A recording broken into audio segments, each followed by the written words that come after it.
মাথাইকে এক থাপ্পড় দিয়ে যদি বসিয়ে অজ্ঞান করে দিতেন, তাতে কিন্তু নিত্যানন্দের শক্তি বেশি প্রকাশ পেত। আর নিত্যানন্দ যেহেতু ভাবঘুরে সন্ন্যাসী, তার জেলে যাওয়ারও ভয় নেই, মরারও ভয় নেই। তখনও তো নিত্যানন্দের বিবাহ হয়নি। নিত্যানন্দের বিবাহ তো মহাপ্রভুর আদেশে অনেক পরে হয়েছে। সেই জন্য উনি তখন ভাবঘুরে সন্ন্যাসী, ওনার মরার কোনো ভয় নেই। আর উনি মরে গেলে কাটার জন্য কেউ নেই, সেই জন্য কাউকে উনি ভয় পান না। কিন্তু মহাপ্রভুর দাদা বলে, মহাপ্রভু সম্মানার্থে তিনি মাধাইকে নাম মেরে প্রেমের বাণী প্রচার করেছেন। সেই দিনকে নিত্যানন্দ প্রভুর অত বড় হৃদয় দেখে গৌরসুন্দর দাদার আসনে বসিয়েছিলেন। চিরকাল সেই দাদার আসনেই তাকে রেখেছিলেন। আরো কি বলেছিলেন জানেন?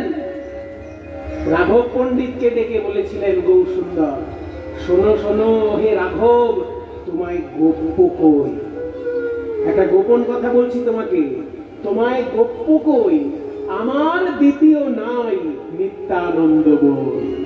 গোপীগণের যেই প্রেম কহে ভাগবতে, একলা নিত্যানন্দ হইতে পাইবে জগতে। গোপীগণের প্রেম যদি কেউ পেতে চায়, প্রভু নিতাই চাঁদের কৃপার দ্বারাই সেই প্রেম পাওয়া যাবে।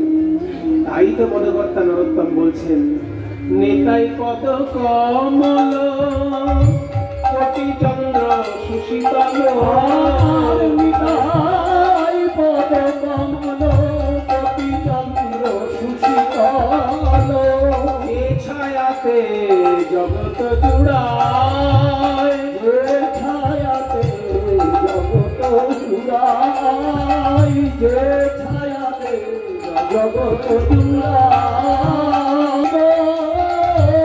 দৃঢ় করি একবার, দৃঢ় করি ধরণী তাই পায়, একবার দৃঢ় করি ধরণী তাই পায়।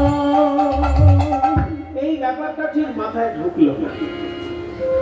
বলছে হেন নিতাই বিনে ভাই রাধা কৃষ্ণ পাইতো নাই। সেবার রামদাস বাবাজি মহারাজ যেমন আক্ষর দিয়েছেন, রাধা কৃষ্ণ পেলে পরেও নিও না গো, রাধা কৃষ্ণ পেলে পরে নিও না গো, প্রভু নিতাইয়ের কৃপা বিনা রাধা কৃষ্ণ পেলে পরেও নিও না গো, প্রভু নিতাইয়ের কৃপা বিনা রাধা কৃষ্ণ পেলেও পরে নিও না গো। এটা কেন? যদি রাধা কৃষ্ণ এসে বলেন, কিছু মনে করবেন না, মনে করুন রাধা কৃষ্ণ দর্শন দিলেন কৃপা করে, আপনাকে বললেন আমরা বৃন্দাবন থেকে এসেছি, তোমাকে খুব ভালো লেগেছে, তোমাকে দর্শন দিলাম, এই নাও আমাদের সেবা করো।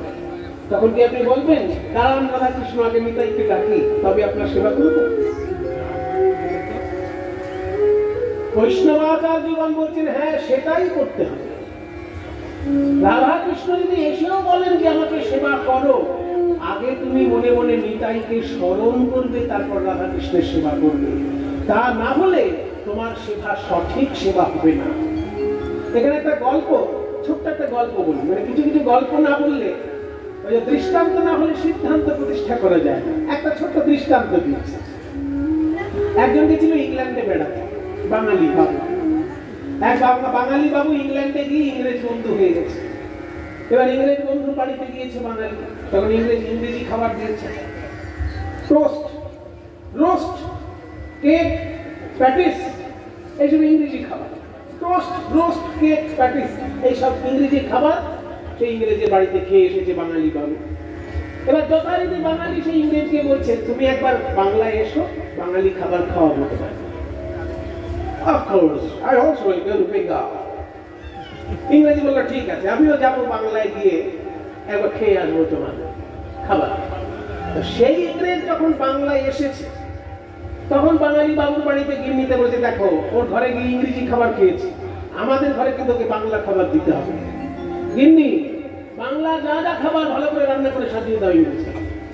এবার গিন্নি যথারীতি সমস্ত রকমের বাংলা রান্না, উচ্ছে ভাজা থেকে শুরু করে নিম বেগুন আছে, উচ্ছে ভাজা আছে, তারপর শুক্তো আছে, মুগের ডাল আছে, তারপরে আলু পটল আছে, আলু কপি, অনেক রকমের তরকারি, শেষে চাটনি, পায়েস, সব কিছু করে একদম থরে থরে সাজিয়ে দিয়েছে।